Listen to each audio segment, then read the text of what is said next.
Molly Jane. Hi. Artist, entrepreneur, oracle, alien. Welcome to the Curiosity Podcast. Thank you so much for having me, Cory. Will you please ring the bell? Oh, okay. What's it represent? A focus. Focusing in on this space in this conversation. So in my podcast, you get to ask me questions anytime you want. So those are your rights as the guest, just to let you know. Okay. We're going to jump into Cory's book of questions, deep questions for fire conversations. Okay. And we're starting 1 are softballs, 10 are hardballs. Where do you want to start? Pick a number. 10. 10. Let's go straight for it. Oh, God. All right. Can you swear on this podcast?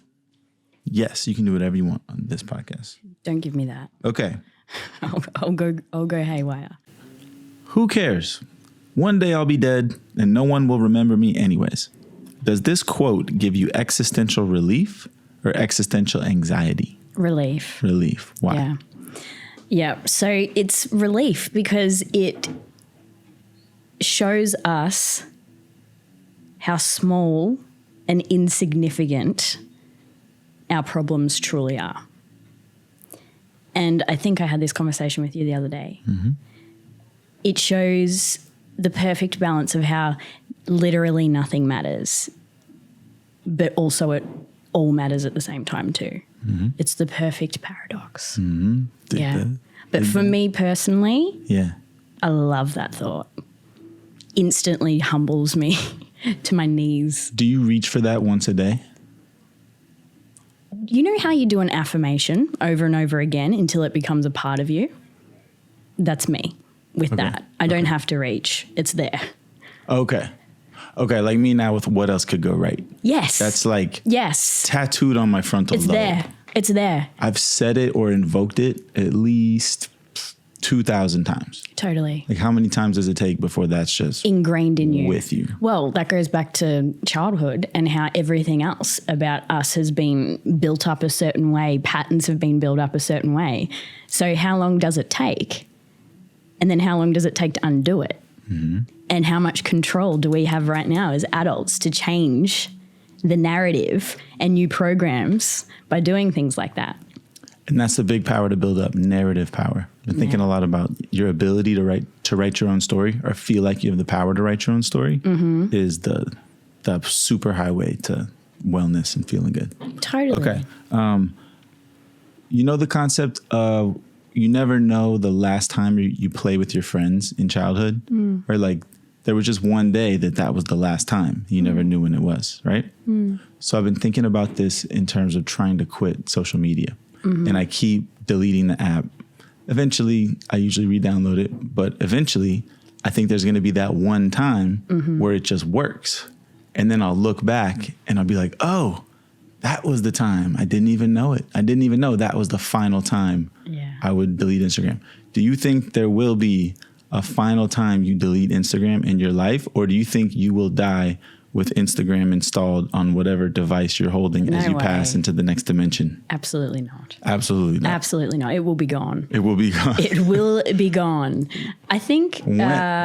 Well, I don't know. That's What's the expiration date? That's the beauty of it, isn't it? You know, I don't put myself into a box, and I'm not putting myself into an Instagram box. But from where I am at right now and what I need to do, Instagram is a wonderful tool to help spread the overall message that I want to spread to people. So I will use it until I don't. Okay. But there will be a day. Absolutely. God, I'm praying. Hope so. There's going to be a day. Okay. When was your spiritual growth spurt? Right? We have our physical ones, right? I grew 2 inches over a summer when I was 12 or whatever. Yeah. When was your spiritual growth spurt? Okay. So I feel like I've always had this ingrained in me to a degree. You know, my mum, she was so fun growing up. She would take me to energy healers. Shout out, Mom. Shout out to Mum. I have always been open to this. Like, even if I would feel scared at night and energies in the room, Mum would be like, just tell them to go away. Like, it was never shut off. Like, you're being silly, you know? I've always been really expanded and open to more. The concept of more. Did you have an imaginary friend as a child? No, I don't think I did, because it was never my imagination. It was real to me. Okay. So then I guess life happens. And I like to call the growth spiritual spurt, or whatever the language that you put on that was my version of rock bottom. And I don't believe, I want to say a disclaimer at the beginning, you don't have to go through your version of rock bottom in order to have a spiritual growth spurt.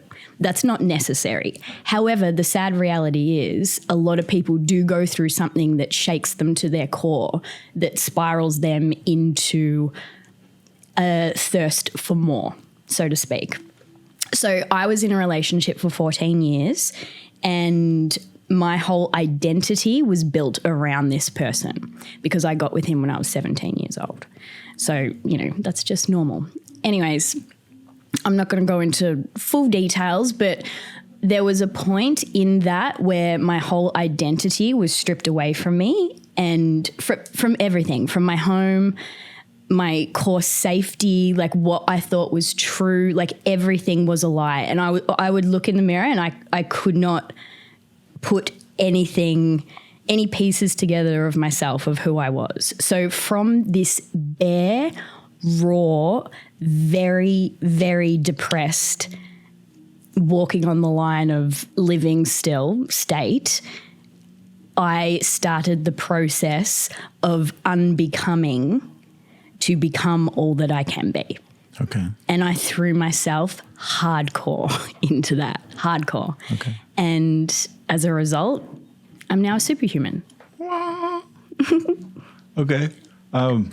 What percentage of the time do you spend on Earth being a human, and what percentage of the time do you spend outside of Earth being a non-human? I love this question. Oh my God. So I went through a phase where I was so not human, and I had to teach myself again to be a human. And now my favorite thing to do is be a human. we talked about this yesterday. We want to start a new Netflix show just to do some humaning. Humaning. That's what I watch Netflix to human. Right. And so what are your other favorite human activities? Housewives of Beverly Hills, Housewives of Salt Lake City, eating food, having sex, like just, you know, juiciness of life. Like and dancing. I love dancing too. What are your favorite parts of being a non-human? Everything I can be and do, and I'm so powerful there, like beyond. It is like a superhuman, which we all do have access to. The only difference between me and other people is I committed to reaching that potential in this life because I wasn't coming back to this planet to do it again. I was like, nah, we're done. We're done. One and done. One and done. Yeah. But so now the balance of being a human and being in that world, I've got it down, because to me, the concept of balance is everything. And I really am learning that at the moment, like the polarity to everything, light and dark, you know, whatever we want to call the opposites, but you can't have one without the other. Give me some more examples of the balance, the polarities of things. Okay. So yeah, these are the human language terms that we use in day-to-day life, even though I may not agree with the terms that I am saying. So positive and negative, you know, bad emotions / good emotions, humaning, not humaning. I believe everything is energy, and I believe there is like a perfect balance that Mother Nature upholds to keep the balance of this earth. And there's no such thing as negative or good or positive. It just is. And there's like this beautiful balance that is just always trying to be maintained. And if too much dark or too much light comes in, it goes off kilter, and you can't have one without the other. Like you just can't. You can't be all live, life, love on your wall. So we're in Venice Beach, California, where White Men Can't Jump was filmed. Have you seen the movie White Men Can't Jump? Yeah. Do you remember when Gloria, the lead heroine in the movie, said, "Sometimes when you win, you actually lose. Yeah. Sometimes when you lose, you actually win. And sometimes when you win or lose, you actually tie. And sometimes when you tie, you actually win or lose. The universe is a globule of possibilities where one takes what one needs. Do you remember that quote? I don't, but I need to watch it again. I haven't watched it since 1873, but I'll but I love that. You got to tap into that. Yeah. She was ahead. Yeah. She was way ahead. Well, it's true. Every statement she's saying is true. Mm-hmm. Yeah. Okay. Is your most transformative psychedelic experience of your life ahead of you or behind you? Behind. Nothing can shock me now. Okay. Yeah. Okay. Not a single thing. You're sure of that? I'm positive. Wow. Yeah. Nothing can shock me now. Like I literally just did a meditation and I got told when someone was going to die and I was like, oh. Okay. Yeah. Like nothing can shock me now. Isn't that the type of thing a person says right before they get the biggest shock of their life? I hope so. I would love to be shocked again. What is that? I still get excited. Don't get me wrong. Like, sure. You know, but shocked when I've seen some shit. You've seen the fabric of actual reality. Yeah, like There's no smaller pixels than that. Just for everyone to understand. So I go by the term oracle and I do oracle sessions for people. Explain what an oracle is. I went with the term oracle because I don't have any other language to describe it. But it's basically I see whatever I need to see in the sessions for people. And, you know, this can be like, say if I did a session on you, I bring up your energetic body. And if you have things that are on your energy body that is hindering, so to speak, the full expansion of your human body in this moment, right here, right now, I'll see it and I can heal and move and give you like tips and tools on how to make the most out of this human vessel that you're in right now. So I am quite visual and I do see things and my meditations are crazy. So when I say I've seen some shit, I've seen some shit. Okay. I sense that you often feel limited by language. Yes. As a way to express. Yeah. So if you were going to give an oracle session without language, what would be the second best method to communicate something? Dance, paint, song? Yeah. To communicate to you? Yeah. That's a good question. Oh, I love when I get questions. I love when I hear someone say, oh, that's a good question. Yeah. Ding. Can we get like a ding when people say that? Yeah. Like, you should make another counter on the back of your door for when every time someone says that. Ding. Ding. Yeah, I feel like interpretive dance. Interpretive dance is second best. 100%. Well, for me personally, because I feel like I'd be quite good at interpretive dancing. Okay. The language of energy. Okay. Tell us, give us a little more about what it's like to be an oracle, but deliver it in ASMR. Oh, stop. Yeah, do it. Thank you for allowing me to do this. So I would like to just take a moment to bring everyone into the space. I start off the session by doing a beautiful meditation, which signifies to me that I am allowed to read you because I don't read people without their permission or unless I get paid. And then from there, I would invite in your spirit demon spirit guides and my spirit demon spirit guides. And they would start to download information to me, whether it's via a visual or a feeling or metaphors or analogies. And what I've become really good at is interpreting the language of energy. Amazing. That's so cool.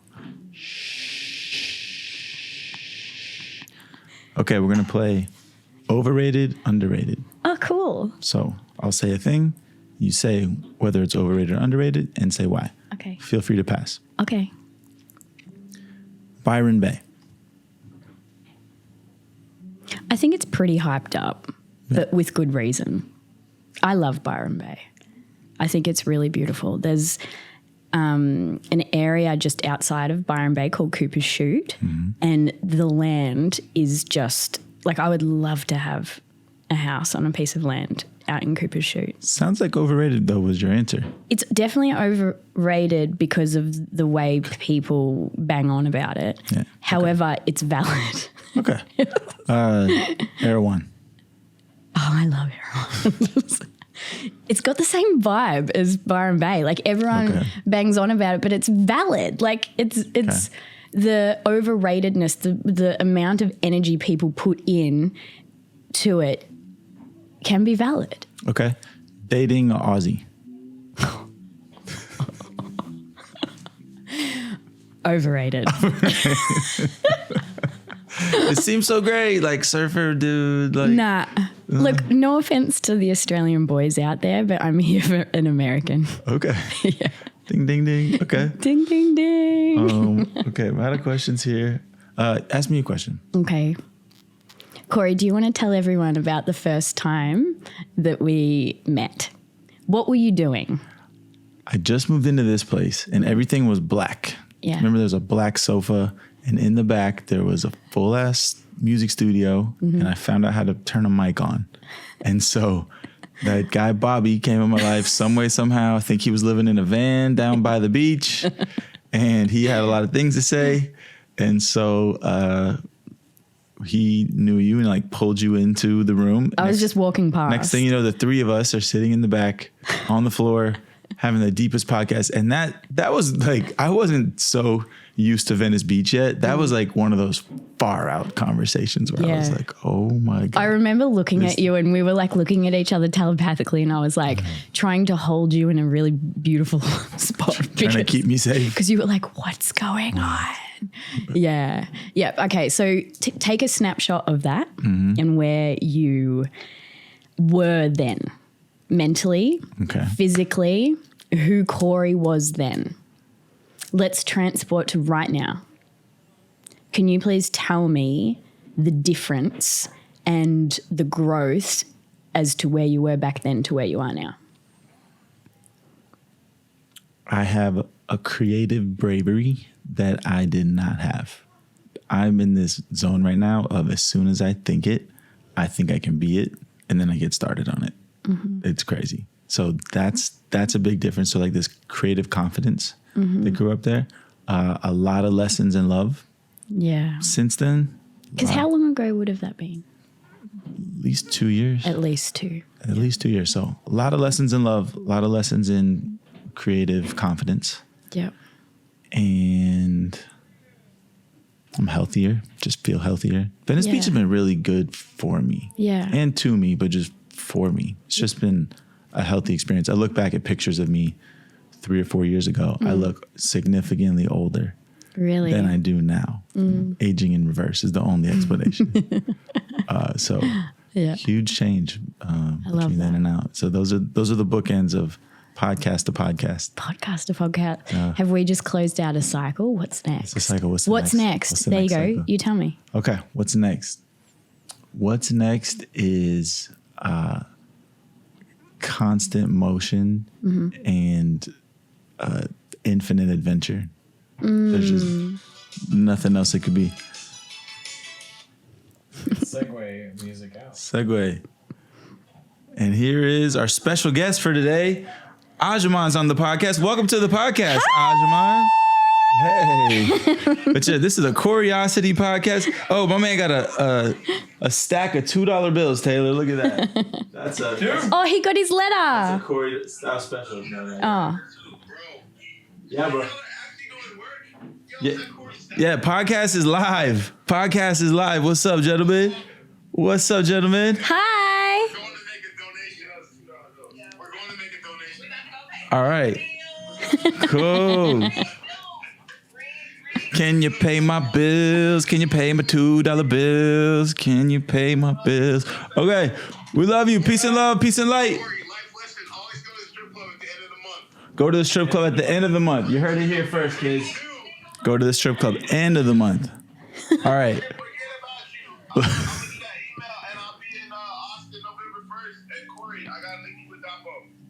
All right, peace. Peace and love. All right. That's a nice thing. So I think it's about time we're going to wrap this up. This is our mini podcast. Yeah. This is part of the production process. This is us getting our feet under us, and I think this went great. Tell us what we're about to do right now. So thanks to your rock solid encouragement, we are actually doing my first art exhibition ever right here in the sand. I invited people. We set it up. It's happening. There's no putting it off any longer.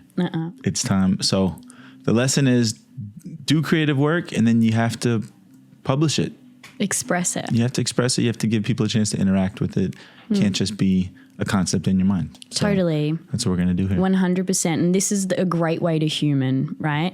Creativity is the life force energy that literally brings human beings into this planet. Okay. Creative life force. What's the opposite of creativity? Stagnant? Stagnation. Yeah, I think so. So continue to flow in this creative life force and continue to play with the mold, because that's why we're here on this planet. Okay. Have fun, create, and play with the mold. Okay. Thank you and your mold for joining us today. This is the Curiosity Podcast.